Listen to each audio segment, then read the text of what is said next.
How the pyramids at Giza were built is one of Egypt's biggest mysteries. These monumental tombs are relics of Egypt's Old Kingdom era and were constructed approximately 4,500 years ago. The pyramids were constructed throughout ancient Egyptian history as a means for pharaohs to display their power.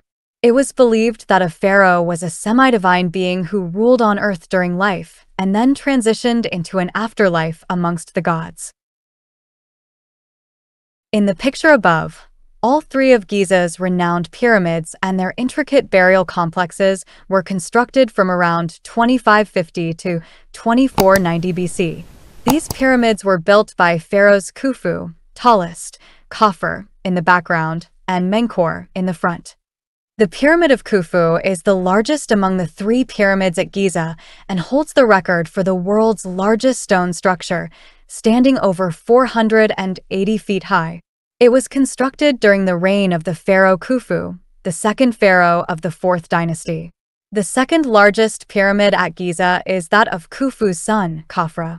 The renowned Sphinx statue is believed to have been constructed to honor and resemble the pharaoh Khafre, and it stands beside his pyramid. The third and smallest of the main pyramids at Giza belongs to another pharaoh of the 4th dynasty, Menkaure. It stands at just over 200 feet height. Each of these pyramids forms the center of its own complex of structures, including smaller tombs, chambers, work camps, and cemeteries.